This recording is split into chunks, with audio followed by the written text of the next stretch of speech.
One of Excel's most powerful features is the ability to perform basic math functions with data.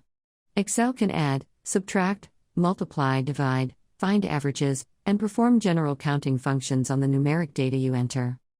To run this feature, mark all cells in a column, plus one additional empty cell in which you want to display the result. Click the arrow to the right of the AutoSum symbol and select Sum.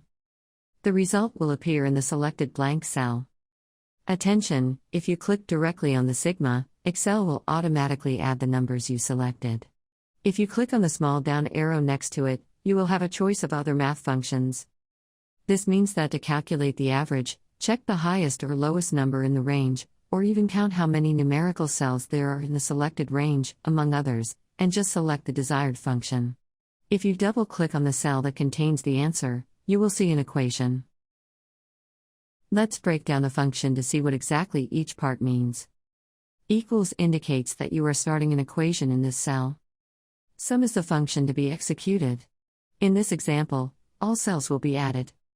The application to be executed is in the cells within the parentheses. D2 This is the first cell that will be included in the sum formula. D9 This is the last cell that will be included in the sum formula. Indicates that all cells between the first and the last must be included in the formula, which means, all cells in the range between D2 and D9 will be added. Excel will often select the cells it thinks you want to include. But you can manually change the cell range by typing the range in the equation writer, so that when the formula is ready, just press Enter.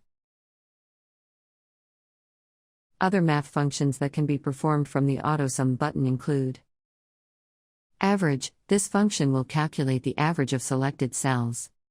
Count numbers. This function simply counts the number of selected cells. Max. This function will return the highest value of the selected cells.